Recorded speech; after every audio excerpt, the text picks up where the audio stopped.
right, so today's video, we're going to be watching a Diamond 4 support on PC playing Juno. Don't get to see too much Juno. Description says, hello?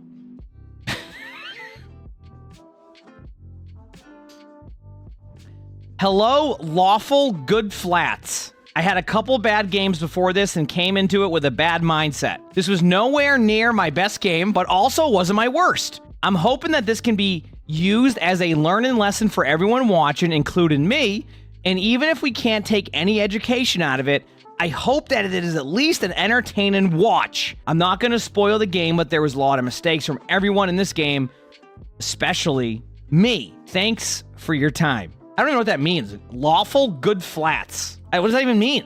All right, anyway, let's go and see. Let's go and watch. All right. Okay, here we go. So obviously Juno's a very, very solid pick still. I know that like Juno has gotten worse with like nerfs, but I think still a very, very viable pick as long as you're being, you know, good with your utility and things like that, which we'll find out if you are. We'll find out if you have that utility going here. So far, your D.Va's off in some different part of the map, which actually, believe it or not, the D.Va being over there isn't a bad play right now. You just need to give the D.Va time. Straight up. Your D.Va flanking right there could actually go be a really good play because now the D.Va can kind of choose when to engage before it's very obvious when the D.Va engages. So far it's fine. You're doing fine here. I mean, I think you could have healed your Genji, but I also think your Genji went a little bit too deep, right?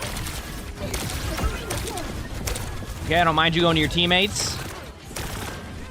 Watching for the Sojourn. So far, not bad. D.Va stays alive, you heal, you do some damage when you can. Like, I think that was good across the board. Yeah, I don't really have any, like, you know, too many issues there outside of the beginning a little bit, but you're good. Nice start. Numbani's an interesting map. You either get the point pretty quickly on first, you full hold completely or get full held, or like you get the last team fight. That is Numbani. I mean, I obviously a bit too aggressive by you, but you could argue that killing the Kiriko there actually is a worthy trade because by the time your team gets back, look where like the cart is, look where you are. I think that's actually ends up being a really good play. So I actually have a problem with that at all.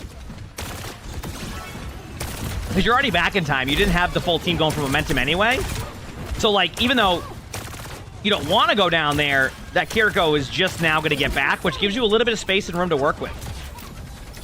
And saves them from having, I mean, look at that, 83%, you know, that's a time in that you probably don't even realize.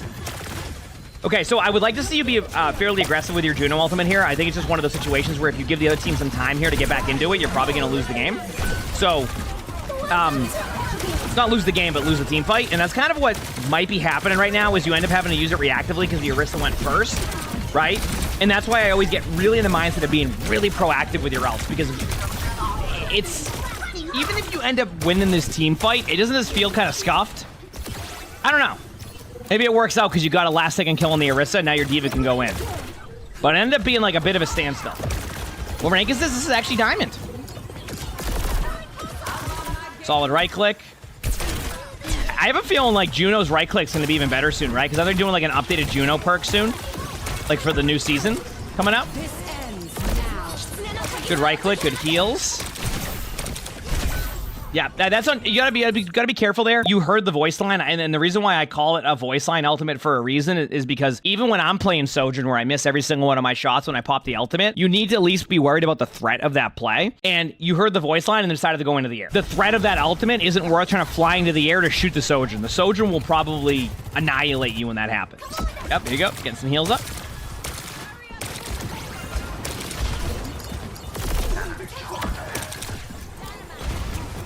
Speed ringing. A little bit of a note. And again, I don't know if like you're in voice chat here or like you're working with your D.Va. But one thing that I like whenever I play D.Va and I have a Juno on my team who's communicating with me saying, hey, when do you want speed ring? A really strong play is speed ringing your D.Va in.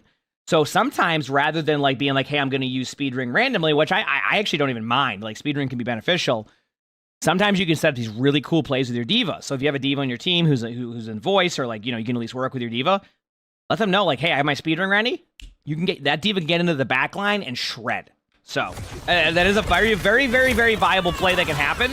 That even I'm not quite used to. I think like a lot of people got used to it in scrims where like you had to do that.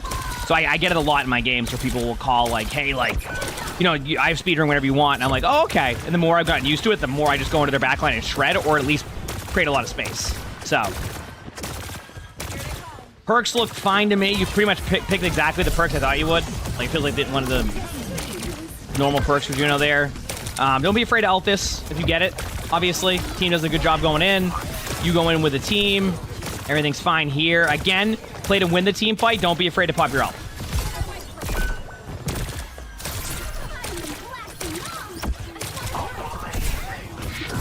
Good. I still would pop this, but yep. Good job. Correct decision there, chat.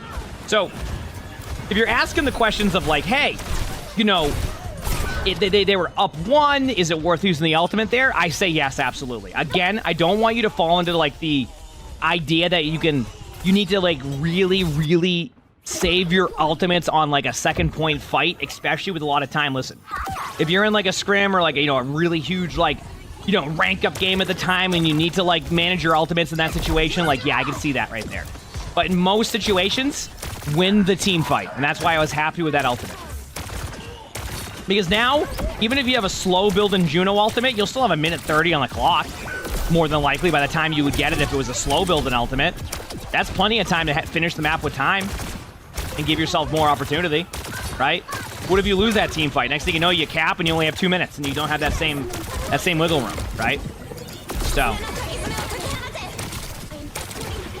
be careful of overcommitting to this, only because of they have an ultimate up. Yeah.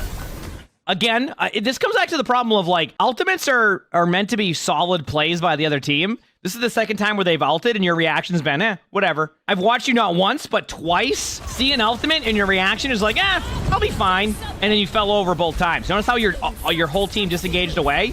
You had plenty of time to disengage that. Plenty of time. They popped a Kitsune, one of the best ultimates in the game. They popped a Sojourn ultimate, one of the best ultimates in the game. And in both times you decided to challenge it. You got to be careful in those situations. Now, if your whole team commits in, that's a different story. But it was clearly obvious that your teammates were running away. So, okay?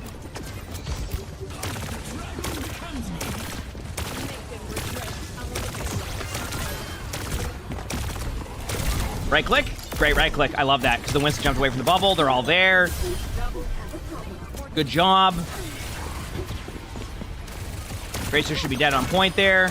A little bit of a tip for people when you're going up against a Tracer and like you have huge amount of numbers, you can just put like one person on each side of the cart and just wait for them to get there. Like you don't even have to like sit there and chase them around. A lot of people make that mistake and it's why some Tracers can stay in the cart for a while.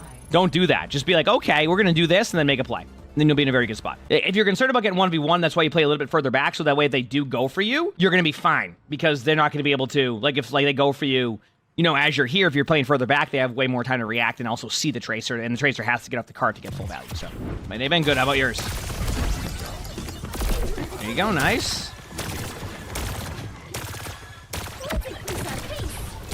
Speed ring there.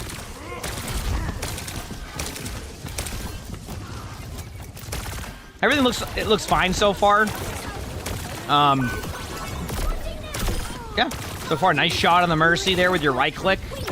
Good pylon by your team. Actually, that pylon should be... Now I'm kind of curious. Sorry, you're not going to watch this for a second. Oh, yeah, that's a good pylon. I actually like that pylon spot. Sorry, I just saw that now. I was wondering if you could see it from that angle, but that pylon spot's pretty solid. Now, be careful of overextending here at the beginning. I think, like, people get caught in, like, playing too far up here at a certain point, then eventually you just get sent back to spawn. And maybe it's shifted since they changed the map a while ago and teams could, like, have more opportunity to play closer. I just don't see it yet. So maybe, I don't know. But, like, as long as your teammate gets out, that's fine. Okay, so you have a Mayel coming up, which I think will be a team fight win here as long as the Sigma doesn't eat it. And then after that, you don't have many ultimates, so this is definitely going to be relying on your Mei getting a good ult off here. They might overextend now in the Mei and not realize they have ult. So, yeah, there it is. Although they might be able to get out from that. I was going to say, the problem with that Mei ultimate is that if they have the Juno there and they don't let him push in, a little bit of a tip for anybody playing Mei here. If you don't have your wall here, you need to wait and not be impatient with your ultimate because you can get out of this pretty quickly. Like, it still takes some time. You would want to wait to either have your wall or till they get out to here so that way their disengage gets kind of split and they're either forced into your team or they're kind of stuck. So, a little bit of a timing on the Mei there. I know that, you know, we're not watching the Mei, but I noticed that. It was like, that Mei was about, like, 2 seconds of, like, just patience from getting 3 in that ultimate, if not more. Just wanted to point that out. And good morning to you, too. What rank is this? This is a diamond. You're backing away. They're going to have a little bit of an ult advantage on you, so be careful. You did back away from an ultimate, so that's a step in the right direction. I love how you finally disengage from an ultimate, then you have a Juno taking a 1v1 with you on point. Oh, no. Only thing I would say there, and I don't know if I have them enabled, make sure you spam the ping there, or try your best to call that out, because I think that your teammate could have easily helped you kill that Juno. Instead, you kind of took the 1v1. Just don't be afraid of hitting the ping button, like, and being like, hey, I need help here, like, please. And if they don't come to help you, fine, but give yourself that opportunity. All right, Sigma gets a free kill there. You can't save your Yari, is what it is. You have your ultimate now. Don't be. You can do retake here if you want with it. Your team got a kill. You can put the ult through the wall too, by the way. A little bit of a note. This could have been a really fun play by you, where you send your ultimate like through the wall here. It would have traveled up and went to your teammates in a second. I don't know if it would have worked, but it would have been. Man, imagine if it did. That would have been cool. But you can do that. Like, it does travel through walls, is what I'm saying. And that could have worked out. Granted that you probably need a little bit more comms there to like make that work, but that would have been cool. And then now, I wouldn't ult anything. You already lost this team fight. Reset for the next one. Yep.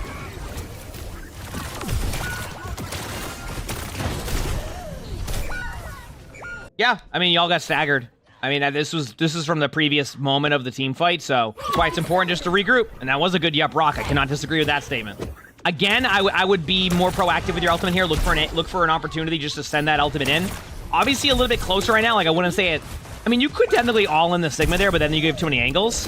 I think right now your team is kind of stuck in this mode of like, yeah, Brock again. Holy crap. This is why I aim for being proactive. At the same time, like, I just feel like the other team played that well. I can't even be mad at like you getting killed by the Sigma there, even though like you could clearly see the Sigma pushing you. I don't know. I thought you'd been fine there. It's kind of a good play by Sigma more than anything.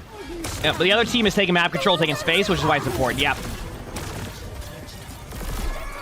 Okay, so here's my note to that ultimate here. I like that you thought of using your ult here. That is the correct idea. But you need to guarantee your diva touches. I think your diva, let your diva touch point there. If your diva touches point, pop your ultimate. If your teammate doesn't, you don't want to waste it. And the reason being is like your diva has ult, right? Your diva had enough HP to survive that, so give them the opportunity to touch point and then make that decision.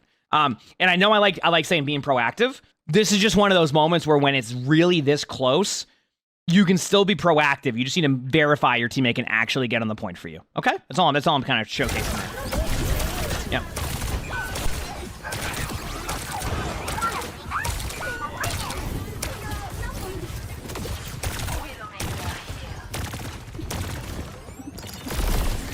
Yep. I would get out. I would just get out completely, right back to your spawn doors. Don't worry about anything else. That's what you're doing. You don't even have to worry about your teammate as much. Okay, Sigma's being really aggro. This Sigma's been doing a good job of taking map control away from you. So an option you have here, when you have a Sigma being really aggressive, your whole team commits the backline and hope that you can just trade out before the Sigma does anything. I can see that you kind of want to do that, but you have a Widow, so you can't play at that pace because you have a Widow and an Ashe. Like, you technically can't play at that pace. You would just end up doing it with you and an Iari. That Sigma's in your backline again. Yeah, it's... The real talk is that Sigma's playing well. The Diva's going in without. You don't have to worry about the Diva. Yeah, you're good. I think that Diva should have launched the ultimate, though, because if the Diva doesn't launch the ultimate there, then you just basically end up remeching. It's always frustrating. I have that sometimes, too, where I have this really cool play I want to do, and then I go in to, like, use my ult, and I just get demech before I can make it, so...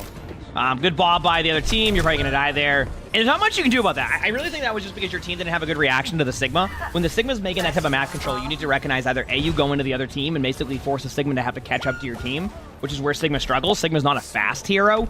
Sigma's a take time to set up hero. The point I'm getting at here is that if your team is going to have a Sigma walk up on you and take slow map control, you have two options. You all in the Sigma and you take the Sigma away from the control, or you all ignore the Sigma and go in together as a core. Now, either or could have worked. Your team did neither, and the Sigma got more value. Anytime I'm playing Sigma and a team's able to do that, it can go really well for the other team. Like, you can, like, the Sigma can still make a play. Like, that's not what we're saying, right? But the way that you're currently playing right now is playing more into how the Sigma's playing than actually playing into how your team should play. I would like to see more quicker reactions to that. At the same time, your team kind of didn't really recognize what the problem was going into third, and rather than kind of go to a faster-based comp, switch to a slower comp, which could work, right? You need to win the team fight. Like, you know, your Widow and your Ashe hit a shot there. Next thing you know, your team your team is great because you're going to build up ultimates, all that, but I think the reaction by your team was a little bit just not what you want to do against that. But we'll see how your attack goes. Maybe you play a little more aggressive.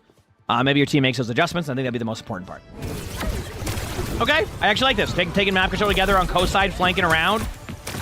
Tanks isolated, working together as a core. I think this is a good solid choice by your team.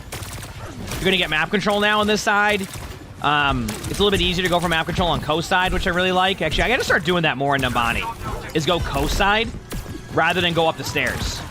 I think I underutilized this area now. It's just something that you never got used to in the previous Numbani because it took so long to do something there. There wasn't a staircase, but great, aggressive, solid rotation by your team. And you did kind of what I talked about. You just kind of ignored everything else they were doing, ended up on the tank, and you isolated their tank out. And their tank never was able to catch back up, and ended up being a really good result. And just like that, the other tank is now counter-swapped. And as I said that, has now uncounter-swapped. So, count that as a win, right? Now, again, the way to deal with this Sigma is to make a all-in type of situation on the Sigma. A good way to, like, base it, too, is, like, how do you know when to all-in a Sigma? When Sigma uses Eat. Because if I play Sigma, I can Eat and use some of that to kind of peel myself back. But let me tell you this much. If you can get that Sigma to do that, you're going to be in a very, very, very, very good spot. Like, you're going to be vibing. Get Sigma to use Eat, all-in the Sigma. It forces the other team to make a really, really, like, quick reaction. Can go really well.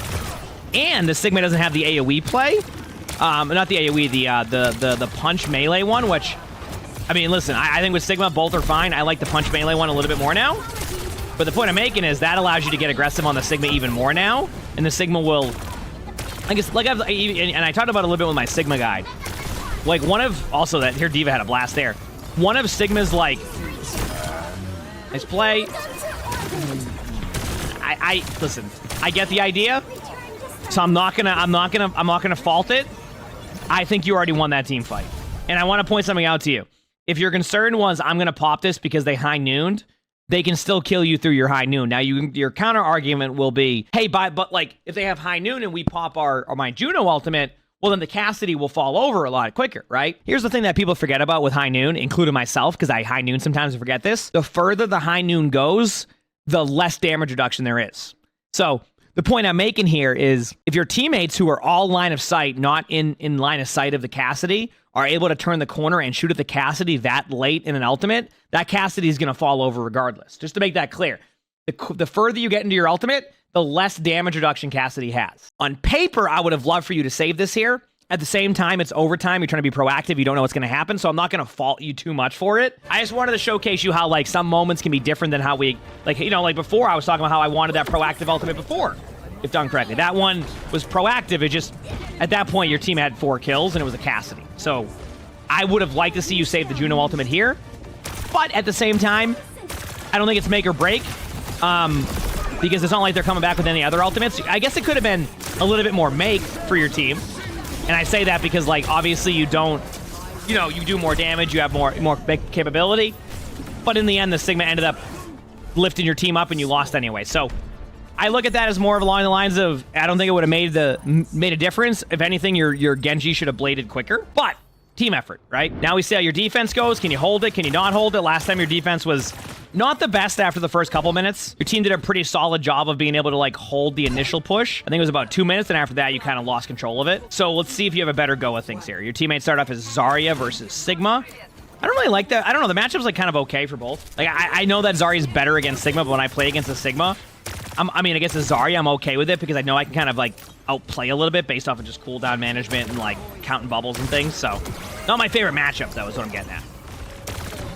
So you saw the Sigma, so, like, listen, I want to showcase this. You saw the Sigma go behind by them, like by himself. Like, you saw that. Like, there was vision of that. So what your team should do now is just get over here together as a team and win the team fight here. Now, some of your team's already doing that, so you actually might win this team fight purely because what's supposed to happen is happening right now.